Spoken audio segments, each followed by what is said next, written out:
This is Pet Life Radio. Let's talk pets.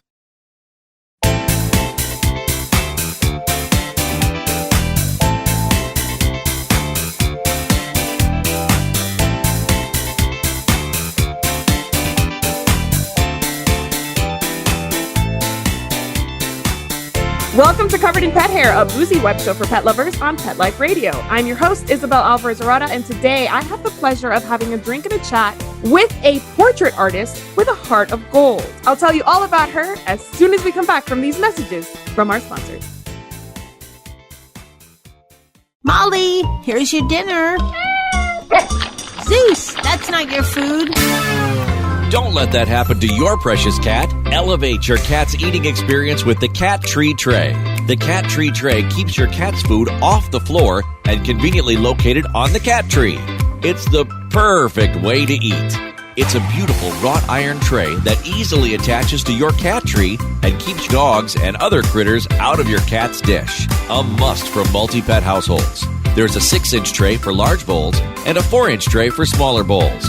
Purchase your Cat Tree Tray today. Go right now to cattreetray.com. That's cattreetray.com. CATTREETRAY.com. Let's talk pets on PetLifeRadio.com.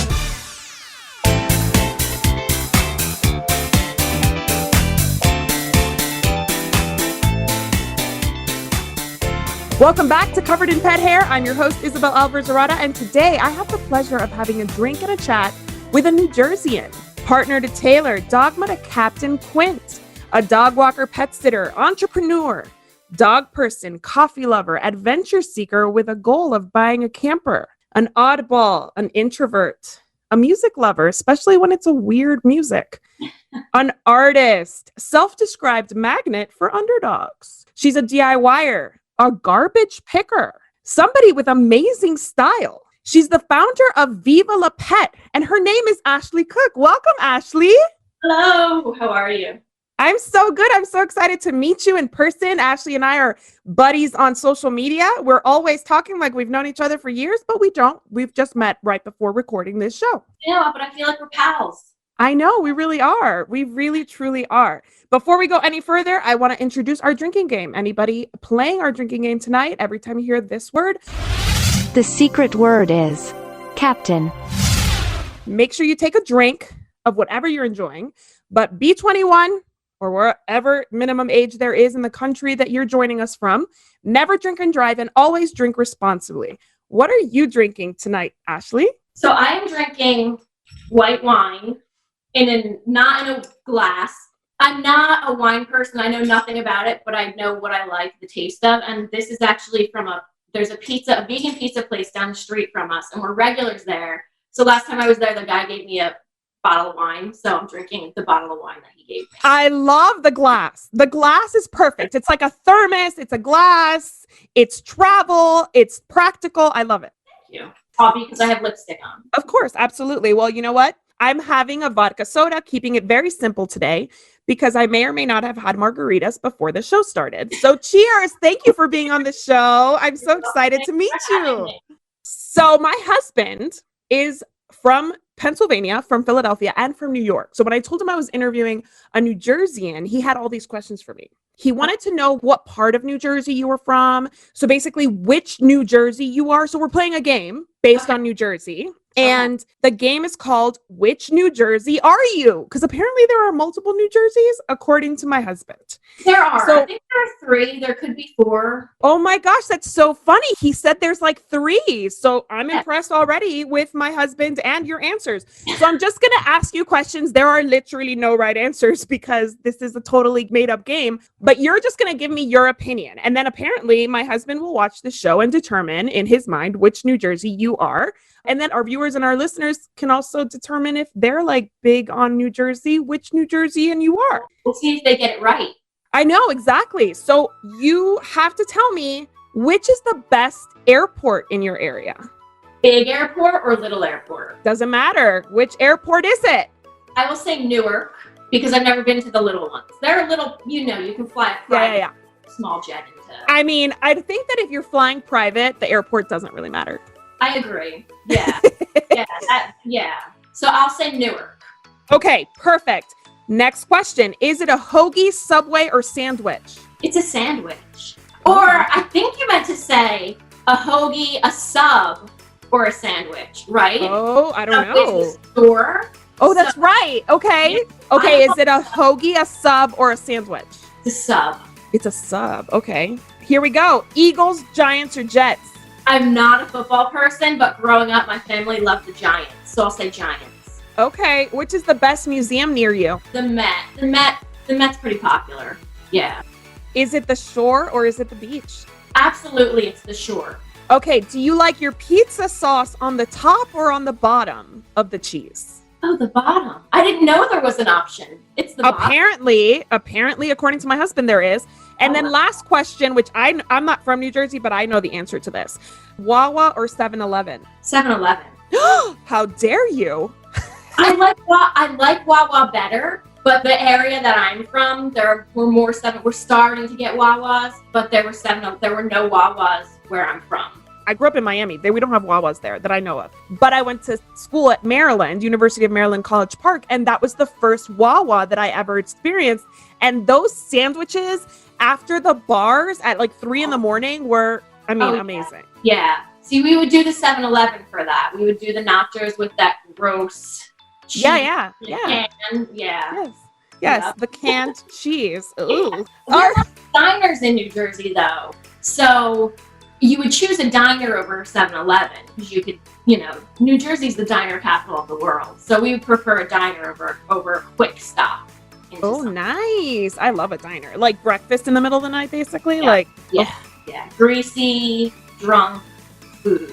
So as a vegan, do you get to enjoy these kinds of typical New Jersey foods? So yeah, you just have to know the spot to go to. Okay. So there's a place in Union, New Jersey that does cheese fries with a vegan gravy and a vegan cheese. There's a place in Asbury Park that does a Taylor ham. And depending on where you're from, it's either pork roll or Taylor ham. I call it Taylor ham. It's a vegan Taylor ham and cheese sandwich, which is really good. So you just have to know the spots.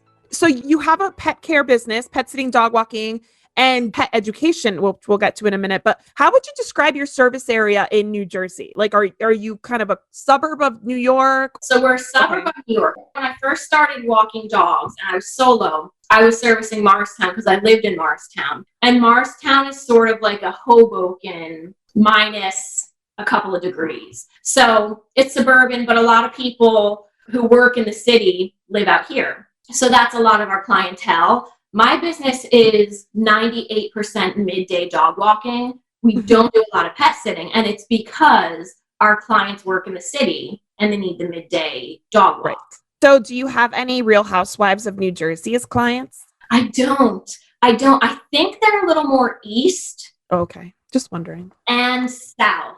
Yeah, and I've never seen them, but I have seen with the one of the Jonas brothers lived in Denville, which is a town that we service. A lot of football players live in this area. A lot of Jets and Giants guys. I believe it. I definitely believe it. I feel like I know a lot of pet sitters in areas like yours where they're basically lucky to have all these athletes and these famous people who they just throw money at their dog walker because they need somebody to, and a lot of them have a lot of pets. Yeah, so we haven't done any celebrities, but we've done a lot of bankers. We have a lot of bankers, and they're just, their houses are, when they're like, do you want to do an overnight? You're like, yes. It's like a my gosh. Yes, please. I'll pay you to do an overnight for you. Anytime you need me to do this. So we get a lot of that, and you're in the house just in awe because it's basically a museum. And then they have multiple animals. Yeah. Do you ever do pack walking like we see in the movies? I don't do pack walking. I will do 3 dogs, or if there are 4 dogs that live in a household together, but I won't do the pack walks where you don't really pay attention to the dogs and you're kind of dragging them along and they don't have their space. So I'm a proponent for body language of dogs and giving dogs their space and letting dogs tell us what they're comfortable with and not forcing them into situations.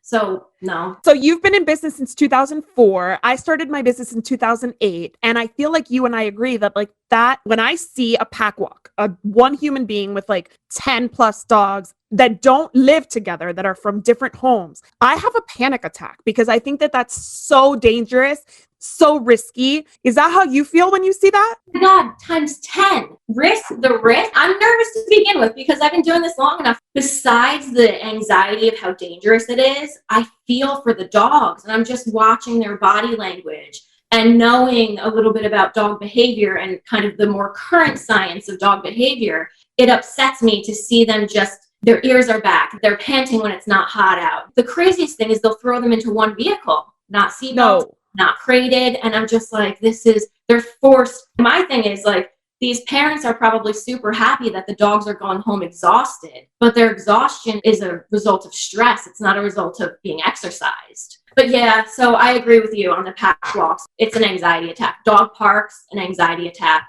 all of that. Off-leash dogs, anxiety attack. Yeah, no.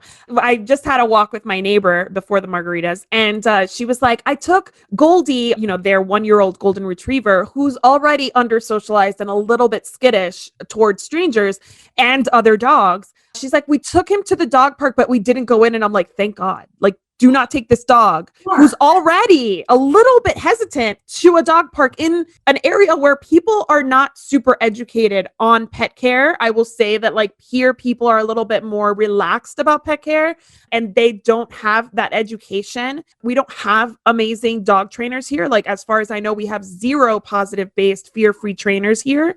So like, we don't have those resources. So I'm like, do not take your dog to a dog park here. I'm not a proponent for dog parks anywhere, but especially not in a place where people just don't have the education to recognize their dog's behavior and take them before something happens.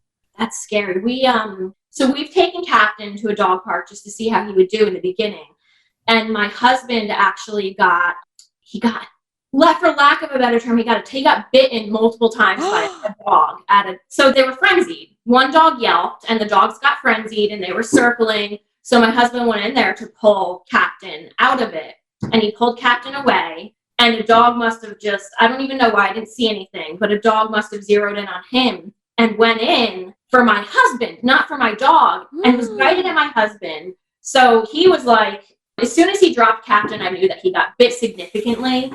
So then, of course, I was yelling at the owner, like, get your dog off of him. So she got the dog. There happened to be a doctor there, so he got bit in the armpit. So a doctor was looking at the wound. It was just kind of a puncture and a little bit of a tear. And while the doctor was looking at it, the woman let go of her dog and the dog went after him again. So we just left, went to urgent care. I think he needed like 4 stitches or something. No, that's exactly what I told my neighbor. I was like, if you have extra money to waste on like medical or vet bills, then by all means take the risk. But if you don't want to spend the money on vet bills or medical bills, if you get hurt, then just keep him on a leash, walk him in the neighborhood. There's plenty of opportunities for socialization outside of the dog park. Oh my gosh. And so another good thing that dog parks are for, now you have to measure your dogs. Like if your dog is anxious or whatever, it's not great. But Captain, when we first started fostering him, he'd freak out when he saw other dogs.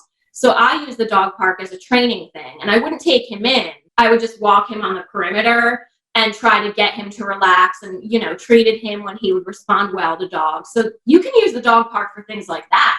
So I went on your website and I wanted to make sure that I fully understood the services that you offer. And you do call yourself a pet care and pet education company. So how do you educate your clients? Like I said, I'm a big proponent of, for lack of a better term, a more positive type of training. And I know positive and negative have really different definitions when you're actually training. But I'm more into really just educating people and getting to know their dogs. So we do a lot of free stuff. I post a tip of the day often. I send out For Pets and Their People. It's an e-zine. So we send that out monthly and we try to include some tips. If I see something going on with some clients' dogs, like there were a lot of dogs that gained a few LBs during COVID. Like, who hasn't? So I sent out some educational forms on that. And we're really trying to push education during our walks. So I tell a lot of my walkers, if they see anything, because my walkers are wonderful and we're all on the same level as far as how we go about handling dogs and how we feel about dog behavior. So I'll tell my walkers and stuff, if you see anything, let our clients know. And we're also pushing enrichment visits now. So we're doing an add-on. So we'll walk your dog, exercise them. But if your dog is a pup, if you have a puppy or you have a dog that needs some more energy out, we do enrichment visits. So we educate them on the importance of mental stimulation as well as physical stimulation. We have a whole virtual visit option. So we do enrichment, we do basic manners. I'm not a trainer. Didn't go to schooling for that or get certification, so I won't call myself a trainer, but I'll help people, I'll mentor people on the basic, loose leash walking, any sort of issues they have, nothing behavioral. If there's something major behavioral or aggression type of issue, I'll send them to trainers that I know in our area. So that's really the education that we're offering. Once COVID is done, I do want to start doing one-on-one little, not one-on-one, group little things. We want to do a flirt pole, make your own flirt pole, and proper usage of it.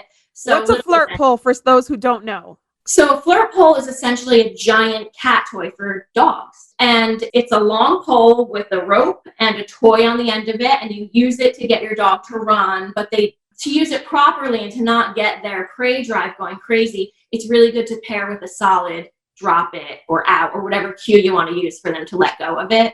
But once your dog learns how to use it and you learn how to use it correctly, it's amazing for exercise because you can just stand there and swing it back and forth and get your dog worn out in 10 minutes. That is so awesome. What other kind of enrichment stuff do you do? Do you do food, like food enrichment type, like a lot of food, search? A lot of stuff. Search for it.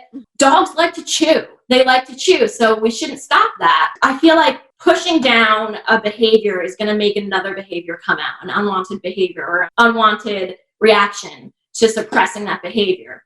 So dogs like to rip stuff apart. So I will tell clients, like, throw a box down and let your dog just chew it, but make sure your boxes are always up so they can't get it. So chewing up boxes, hiding treats in boxes, sniffing games, puzzle games, snuffle mats, toys, treat dispensing toys. A big thing, I'm like, feed your dog out of a treat dispensing toy. Mm-hmm. If you don't have time, so easy. Nipple, throw it in there. It's 15 minutes. The sniffer working, which wears them out just as much as a walk would. Right.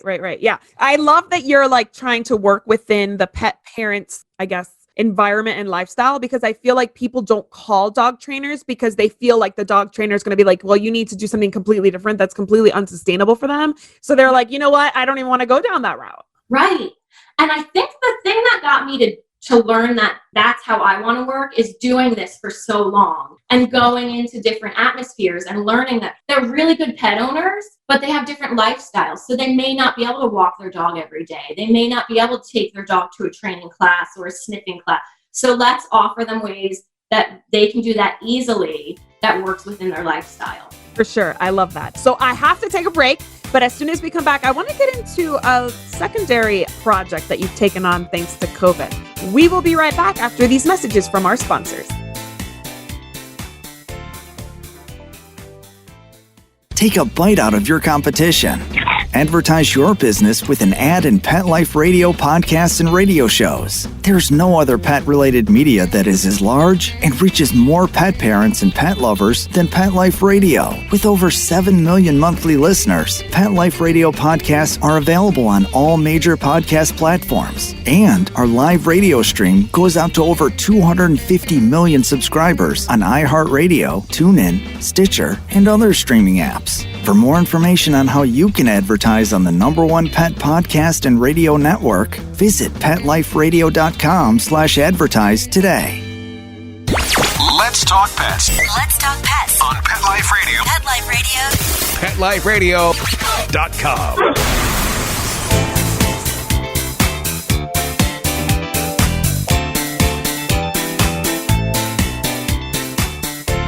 Welcome back to Covered in Pet Hair. I'm your host, Isabel Alvarez-Arada, and today I'm speaking to Ashley Cook, the owner of Viva La Pet in New Jersey. She runs a pet care business, educates her clients, loves canine enrichment, but also she paints pet portraits because she has a history in the art industry, the interior design industry. So before I ask you about the pet portraits, why did you leave interior design? Because you're so good at it. So I think I was in the wrong group with interior design. So I worked in interior design only for 1 year. And I did that year just to get a year on my resume because I would have left long before that. Especially I think the area that I'm in, I'm more modern and progressive with my style and what I like. And they were much more traditional. So that was a turnoff. But the major thing was that they were not friendly. I would get yelled at on the regular by these people who were really not talented designers. And I was just like, this is not for me. And there was so much more office work than I expected. Yeah. The blueprints and stuff were fun, but I kind of like the hands-on stuff. I like getting dirty, and that's why I never got into computer art or any of that stuff, because I'm kind of a purist and kind of an analog type of snob. Well, I mean, we're looking at your office right now with that awesome Z, which you're going to tell me in a second so that our viewers and listeners can get an idea of why that Z is there.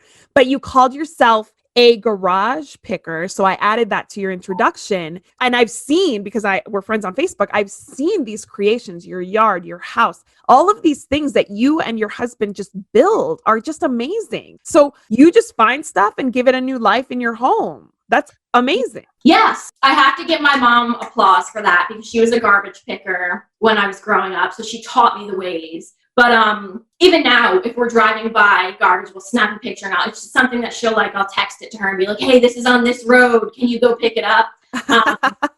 You can get so much nice furniture in the garbage. And sometimes it needs a little elbow grease. Sometimes it needs a little refinishing. But I like mid-century modern design and mid-century modern type furniture mixed with more modern. A lot of times you'll see that it's the rage right now. So it's yes. To get, it's all the rage. But a lot of times you'll find it in the garbage and you can just grab onto it.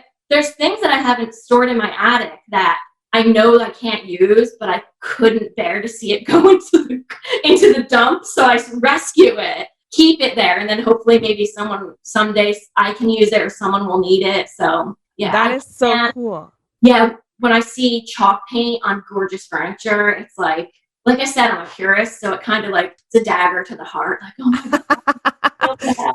That Z that you have behind you, I know it has a story that you love metal Zs, but was that something you picked up randomly? I saw this in an antique store. It's metal and it's hollow, so it's really light. And it was from a signage at Giants Stadium. It was from old signage at Giants Stadium, and she had a bunch of letters. I don't know how she picked them up, but it's actually an N. I just turn it on its side, and I painted it orange. So I have my heart dog, the first dog I ever adopted in 1999, was a pit bull, and he was red, but he was, in my eyes, he was orange. So that's why my business is orange. I collect Zs, and I paint, orange is that's my Xavian. His name was Xavian, so that's my, I just like to be surrounded by Zs. So anytime I see a Z in any sort of Z in an antique store, I'll pick up. That's so cool. So you are now painting pet portraits. Do you have a pet portrait of, what is his name? Xavian? So Z-A-V as in Victor, I-E-N. I don't. So there's this weird thing with, I don't like to hang my own art up in my house. I don't know why. I respect other artists and I want to collect work from other people. So I like to be surrounded by other people's art. I think it motivates you to see other people's art, and it kind of gets you want to be surrounded by other ways of thinking. So I don't hang my own art up. It's all stuffed under the bed. So going back to doing portraits, I've never done a portrait of my own dog. And I have so many great photos to work from, because a lot of clients give me just the worst photos that I kind of have to manipulate in my head. When you have a really good photo, it's motivating to paint that portrait. I've never been in the right mindset to really do a portrait of my own dog. I've had other artists do portraits of my dogs. Oh, cool. Yeah, but I've never done it. You and I were talking before we started recording that you believe that anybody can be an artist, and I don't think so. I don't think anybody can drip paint on a canvas and be a Jackson Pollock. Funny you say that. So another big thing is that you'll walk by some stuff and someone will say, why would I buy that? I can do it. And my answer to them is, but you didn't. So exactly. That's the thing with modern art. I guess you can interpret it different. So modern art, there's a lot of people are like, oh, it's a line across a canvas. I can do that. Or like a Jackson Pollock, he just splattered some paint on a canvas. But there's depths to the layers, and there's so many good talks on NPR about fake modern art that has been sold. It's amazing what people will go through to get this sold. And there's this whole thing in art that if you question a piece of art's authenticity, you can get sued for slander. So people won't question people in the art field. Now, this is way beyond me, but people that are into, art galleries and this and that and really high-end fine art. If you question the authenticity of something, you can get sued for that. So it opens the doors for a lot of these fake paintings to get out. And it doesn't happen often, but there's one gallery in the city that has been huge. I think it was a gallery since like the 20s. And they were behind this giant fake art dispersion and show and gallery and sales and like for like a whole ring of like fraud, basically. Like an underground, it was the craziest story that I've heard about art. And it's like, well, what do you think? There's all these loopholes because you can't question art. And, there's all this, there's just levels involved in it that's why I quit art school. So do you feel reluctant now that you are selling pet portraits to put yourself out there? So pet portraits aren't my go-to when it comes to art. Artists will struggle and struggle and struggle to find their niche. And I've been struggling a lot I'm very good at realistic art and realism. And I can mimic a still life and I can mimic a photo and I can do it in multiple mediums. And there's not a talent, but there's a skill that's needed to do that. But that got so boring to me, just mimicking, and even mimicking it in an abstract way got boring to me. So I really wanted to work on abstract art, and I sucked at it. I sucked at abstract art, and I just couldn't do it. I would try and try and try, and it just felt fake, and it didn't look good, and there was just... So I've always done these doodles. I've always doodled. I'm always doodling. I have a doodle here. One of my friends was like, why don't you make that into a series? And I was like, oh, that's a really good idea. And that sort of opened the door to abstract art that was authentic to me. So then I opened the door to abstract art. So I've been doing a lot of mixed media with abstract work. But again, I don't push to sell it. I just make it. I'll throw it on Facebook or on Instagram or something. I showed it one time, but I'll just make it because it's very enjoyable and it's gets stuff out of me. But going back to the portraits, I got into those because it's kind of like a cushion. I know I'm good at it and I know I can do it. And I know that it'll make money. There's a market for it. Right. So when COVID hit, my business was shut down like everyone else's. And a lot of people who were out working were suddenly home. And they're like, we don't need your dog walking services. And my business is 90-something% dog walking. So it stopped for a really long time until I kind of switched my marketing around. So I just started doing dog portraits. I was like, I need to make money. So I just started doing dog portraits. And so many people were like, oh my God, I want this with my dog. And I want this and I want that. So that kind of just took off. So I have people in line to do dog portraits. And I mixed a little bit of abstract art and mixed media into it.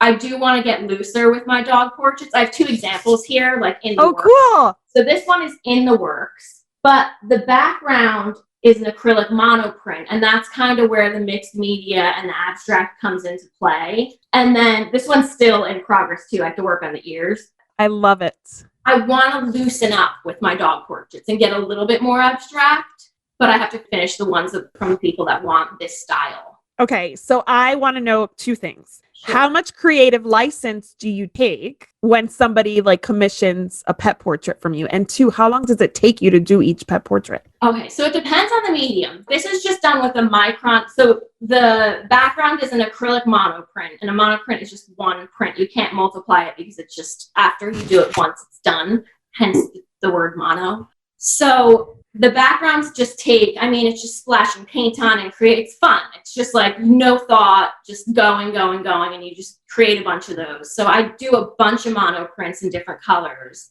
and a mix of colors. And then people ask for paintings, and sometimes they'll want a specific background color. Other times I'll look at the photo that they send me and pair it up with a good tone for the background.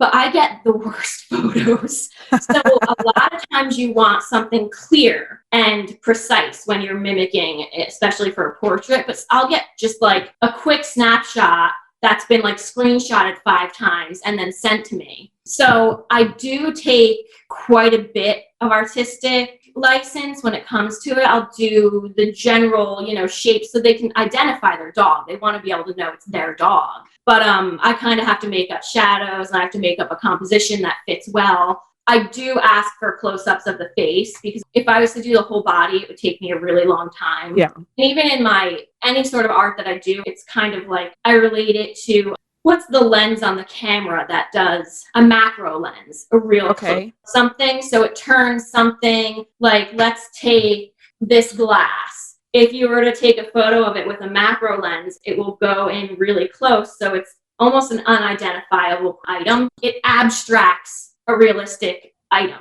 So that's kind of what I like to do when people ask me for realism. I'm like, okay, can I go in and just do like the side of your dog's face? But a lot of people just really want the head on. So this dog, for instance, there's a real lot of light. So sweet. There's so much expression in that. Just like the look. Yeah, he just turned 16.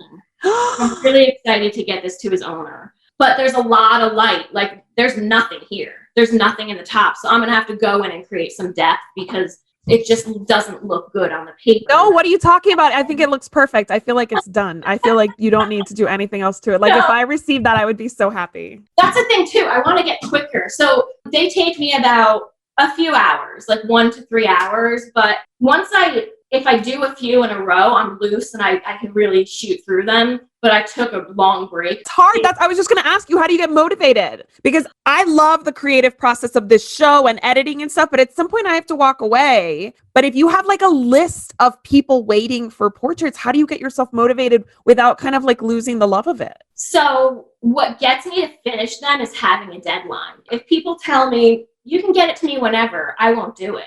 I just don't have that discipline. I don't have that discipline. I wish that I did. And you think being a business owner for 17 years that I would? No, I'm not disciplined when it comes to certain things. Right. So I ask for a specific date for it to be done by, and then I'll get to it. Like Christmas, I really needed to get them out. And we weren't making a lot of money with Viva La Pet as much. 2019 was our best year ever. And then 2020 hit, and it was just like a halt.